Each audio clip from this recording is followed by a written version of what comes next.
السلام عليكم ورحمة الله وبركاته. كبجمتوتا في الدعوة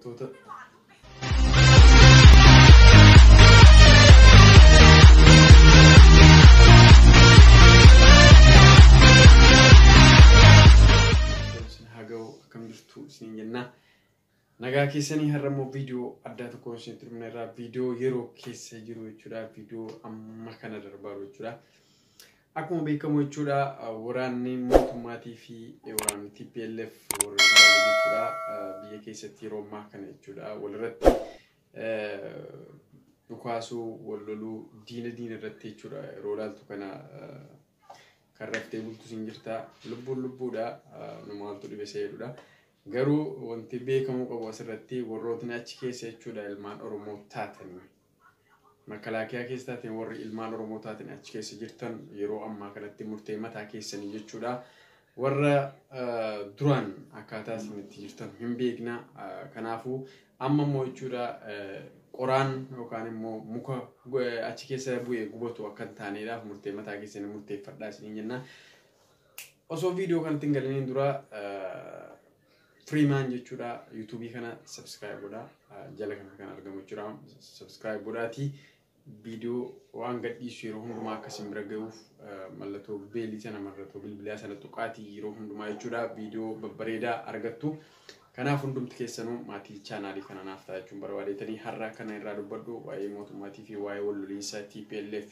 fi waa'ee waraana mootummaa Tigraay fi waraana Biltsiginnaati waraana paartii badhaadhinaa jechuudha kanaaf yeroo kanatti jechuudha mootummaan gabbayee ibsa kan inni baase guyyaa halkan kanarraa jechuudha ummanni Tigraay kan wataadara Tigraay milishoonni Tigraay kan duraan Tigraayin eeguudhaaf leenji'anii bakka tokkotti jiranu har'a guyyaarraa kana nu marsanii jiranii nuuf birmadhaa isa jedhudha kan mootummaan baasee maxxanse kana jechuun maanni bakka waraanaatti bakka rasaasni barbaachisutti akka rasaasni yeroo ammaa kanatti gatii qabuu fi kan duraan immoo hojjetaa turan rasaasa uummata harkaa guuranii jechuudha yeroo isaan uummata Oromoo cabsaa turan uummata Oromoo miidhaa turan ulfa haadha ulfa ijoollee walirratti jechuudha mana irratti diigaa ulfa garaa baasee dhahaa tumaa jechuudha manatti cabsaa jechuudha uummata Oromoo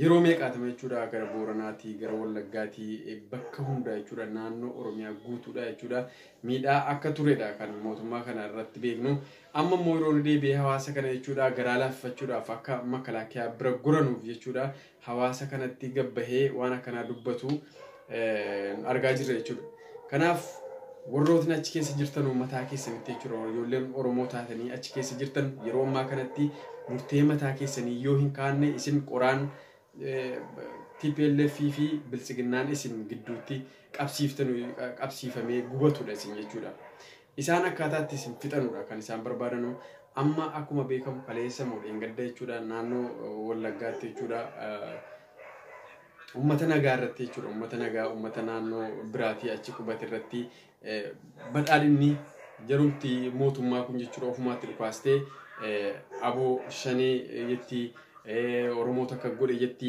waa hundaa sotti jechuudha maaliifi maqaballeessi aboo irratti kaa'amaaru maqaballeessi uummata Oromoo irratti kaa'amaaru maqaballeessi dhaaba Oromoo irratti kaa'amaaru yeroo hundumaa bulee daddabalaa dhufeera kana jechuun maanni uummata Oromoo akka jibbuu fi abbaa biyyummaa isaa mormuu uummata Oromoo jibbuu fi abbaa biyyummaa isaa mormuu ummata Oromoo jibbuu fi abbaa biyyummaa isaa mormuun immoo biyyattii keessatti nagaan buusu yeroo kamuu jechuudha biyyattii keessatti balaan bara baraan guyyaa guyyaatti dhalataa bulaa dhalataas jira dhalataas bulaa yeroo hundumaa yoo loliifni amma gaggeeffamaa kun loliisan dhaabbannedha maaliifi hanga abbaan biyyaa fi aadaan biyyaa abbaan biyyaa fi abbaan lafaa guutummaan guutuutti kabajamee hin jiraannetti hamma Oromiyaan biyyattii keessatti kabajamee hin jiraannetti hamma uummanni Oromoo immoo kabajamee biyyattii keessatti hin jiraannetti Itoophiyaan nagaa taati ni jedhamu waan hin yaadamnedha ammas hin yaadamu fuuldurattis immoo hin yaadamu waan hin taane kanaaf warrootni achi keessa jirtan adraa keessan uummata nagaarratti uummata keessanitiin dhufaasina amma yeroo kanatti murteeffattanii gara uummataa kana deebitanii jechuudha diina kanaan hudha wal qabdanudha yeroo kun yeroo sana jechuudha yeroo hamaa kana keessa buutanii akka qoraan jiraan taane akka gubattanii hin banne akka caccabdanii hin banne yeroo kana yeroon isin ummata duraan miidhaa turtanitti kiistanii gara sana gortanii jechuudha. Uummanni Oromoo garaan isaa bal'aadha, dhiifaman beekaa, dhiifama isiniif godha. Kanaaf hundumti keessan gara sana goraatii jechuudha. Waraana mootummaa kana keessaa baha of gataamee gara Oromoo goraatii. Miidhaa Oromoon keessa jiru kanaa fi miidhaa buleewwan keessa jiran kana guutummaan guutuutti gabu baraafi. Sana booda jarrinuu walitti kaateetti. Erga walitti kaatee immoo waa wal gootu jedhabbee. Wanti godhamaa kun immoo siisteemiis ta'uu danda'a. Uummata kana karaa gatuu fi ajandaatti guuruu, ajandaatti fiduu, ajandaa fidanii qabsoo uummanni kun itti jiru harkaa gatuu ta'uu mala.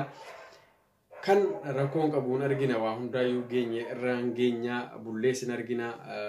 Garuu ibsa qaamni mootummaa baase, ibsa mootummaan biyyichaa baaseen waraana naannoo Tigraayin marfamnee jirra. Waraanni kun waraana yeroo dheeraa uummata Tigraay eeguudhaaf leenji'aa turedha jedhamee achirratti kaa'amee jira. Akkuma argaa jirtan kana jechuudha. Kanaaf wantichi haa ta'u malee jechuudha. Yooma ta'eyyuu daftanii warri keessa jirtan Oromootni keessa jirtan jechuudha. Dhimmi kun nun ilaallatu, dhimmi kun nun ilaallatu jettanii jechuudha. Garaa dhiifamaatiin gara uummata Oromoo deebitanii jechuudha. Uummata Oromoo kana miidhaan keessa ture guutummaan guutuutti baruu danda'u qabdu jechuu barbaadeetanii. Kanaaf hundi keessan uummatni Oromoo warra achi keessa jirtanus ta'ee warri ala jirtanus warri bakkee jirtanus gara miidhaa uummanni Oromoo keessa jiru kana dafaatii baraafi akkasumas immoo miidhaa uummanni Oromoo keessa darbaaru ammas immoo itti deemaaru kana guutummaan guutuutti akka ofitti fudhattanii jechuudha. Obboleewwan keessan bira dhaabbattan jechuun barbaada warri makalaakiyaa keessa jirtu. Uummanni Oromoo immoo warri biyya keessaa jechuudha akkuma beekamu maqa balleessii bara baraan nurratti adeemsifamaadha. Maqa balleessa kana baannees immoo ni jiraata irraa. Oromoon bilisummaa isaa barbaada, abbaa biyyummaa isaa barbaada, eenyummaa isaa barbaada, aadaa isaa barbaada, aadaan isaa mulqameera, eenyummaan isaa mulqameera, biyyarraas ari'ameera, ajjeefameera, ammas ajjeefamuutti jira. Inni hayyuu ta'e, inni beekaa ta'e qabamee hidhamaara, qabsaa'onni hayyoonni goototni qabamanii hidhamaaru, inni kaan ajjeefamaara, ajjeefamee immoo eenyurra kaa'ama, uummatuma Oromoorra kaa'amaara, qabsaa'ota Oromoorra kaa'amaara, dhaaba Oromootti fidamee maxxanfamaara. Kana jechuun uummatni Oromoo akka inni hin jiraanneedhaaf shira xaxamaarudha jechuudha. Biyyattii keessatti gabbu'ee akka uummanni Oromoo kun hin jiraanneef shirri bara baraan xaxamaaru ammas mootummaa Abiyyi Ahmad kanaan xaxamuutti jira jechuudha. Mootummaa Abiyyi Ahmad jechuun Minilikiin ijaan arginedha. Minilikiin ijaan argine jechuun Abiyyi Ahmad argine nuti. Minilikiin isa jedhamus hin argine nuti. Haile Sillaasee jedhamus hin argine nuti. Mangistuu jedhamus hin argine nuti.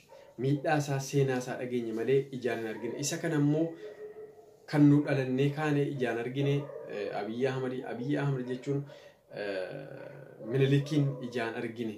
Minilikiin ijaan argine yoo jenne argitaniitu namni nuun jedhee eeyyee argineerra jennee illee haasa'uu hin dandeenya jechuudha. Maaliif gocha sarraa kaaneeti.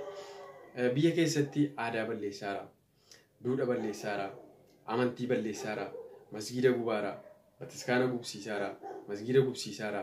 Wanti inni hojjetaa hin jirre hin jiru. Yeroo duraan dhufu sana namni itti gammadee itti shaqee waa hundaa'u jedhee akkaataa inni keessa darbee siistemiin nama qabataa ture hundumtuun beeka. Garuu amma wanti inni godhaa jiru kun waan hin taanetti deemaara. Isaafis turtiin ta'uu, uummata kanaafis immoo jireenyan ta'uu, lamaaniif jireenyan ta'uu biyyattiin hamma uummata Oromoo fi Oromiyaa hin kabajnetti baruma baraan jechuudha. Dhiiga roobdii baruma baraan dukkanaatees, baruma baraan gaddaatees, baruma baraan loliisa jechuudha. Kanaaf warri Oromoo taate achi keessa jirtu, milishaas taate, makalaakiyaas taate, qaama barbaadde ta'ee Oromoo taate kan jirtu yeroo kanatti yeroo ati murtee mataa keetii jechuudha. Murtee sirrii fudhattee gara uummata bal'aa kanatti deebite jechuudha. Uummata kana gargaartudha jechuudha. Kanaaf wanta isinii dhaamnu kanuma jechuudha. Kanaaf waraanni kun yookaan immoo Abiyyiin yeroo ammaa kanatti muddamee jiru kanatti waraana abaa'oo irraa jechuudha qaama masaaraa jechuun meeshaa jechuudha akkuma jiruun kan inni hiiksisaa ture yeroo kanatti immoo kan inni iyyaa jiru kun maal yaadeeti isa jedhu hundumti keessanuu beekuu dandeessu. Mootummaan Tigraay akkuma beekamu jechuudha warra funyaanii hamma miilaatti hidhatee jirudha. Meeshaan biyyattii keessatti jirtu guutuun gurguddaan jechuudha naannoo Tigraay jira. Waraana kana yoo dhuguma jalqabdeetti ta'ee Abiyyi hin dhooftumoo dhooftu seedhu mootummaa bilisiginnaa kana dhooftu seedhu hundi keessanuu beektu wanta jechuu barbaadu jechuun barbaada jechuudha. Kanaaf meeshaan guutuun naannoo Tigraay jira jechuudha. Dhahuu sin dandeessi, dhahamuu sin dandeessi, dhahuu sin dandeessi. Baay'inaan dhahuu hin danda'a, meeshaadhaan dhahuu hin dandeessi. Kanaaf yeroo kanatti jechuudha hireen uummatni Oromoo of harkaa qabu hiree akkamii akka ta'e hundumti keessanuu beekuu dandeessu. Uummata Oromootiif biyyattiin fayyaan isii diina. Uummata Oromootiif guutuun Itoophiyaa diina. Hamma uummata Oromoo balleessanutti aaran galfatanuu uummanni Oromoo immoo biyya sana keessatti uummata baduu miti. Uummata hundeen isaa jabaadha. Hadda tokko du'ee bullaan 10tu dhalatee bulaa, 20 dhalatee bulaa, 1000tu dhalatee bulaa. Akkasumas immoo Oromoon ilmaan gootaati, ilmaan hayyuuti. Sodaa tokko beeku seenaarraa baratee qabsootti fufaa. Qabsoon inni immoo hamma yoonaatti godhu qabsoo hanga dhaloota du'aati jedhee itti amaneeti kan inni qabsoo bilisummaatti deemu. Uummanni Oromoo yeroo hundumaa jechuudha qabsoo bilisummaa barbaada. Qabsoo bilisummaa Oromoo yeroo jennu wareegama guddaa gaafatti. Wareegamni kun immoo kaffalamaa jira. Ammas fuulduratti sin kaffalama. Kaffaluuttis jirra. Hamma bilisoomnutti dhaabiin hin jiru. Waraanni mootummaa, waraanni uummata jibbu, waraanni uummata balleessu, waraanni amantii balleessu, waraanni sabaaf sablammii jibbu, mootummaan sabaaf sablammii jibbu ummatumaan kufe jechuudha. Yeroo isaa keenyaan ummatumaan kufu. Ummanni mootummaa nama jibbu, mootummaa saba jibbu, mootummaa amantii jibbu, mootummaa hawaasa guutuu jibbu filatee wajjiniin hin jiraatu. Yeroo isaa keenyaan ni kufa. Mootummaan aangoon yookaan humnaan nama bulchuu jiraates turees hin beeku. Kanaaf uummanni Oromoo bakkuma jiru ka'ee qabsoosaa akkuma itti fufee jiru kana itti fufuu warri makalaakiyaa keessa jirtu guutuun Oromoo jechuudha. Yoo Oromoo taate yeroo ammaa kana yeroo kee ammaa gara hawaasa keetiitti deebitee akka hawaasa kee bira dhaabbattuun siin jedha. Galatoomaa chaanaalii koo kana subscribe godhaa, like godhaa, share godhaatii na wajjin ta'a. Yeroo hundumaayyuu wantoonni an daddabarsu viidiyoon gadhiisu akkasiin bira dafee ga'uuf mallattoo bilbilaa san tuqaa siin jedha. Galatoomaa an Freemanidha. Nagaa fayyaanaa ta'a jechuudha. Viidiyoon koo kan guyyaarraa asuma irratti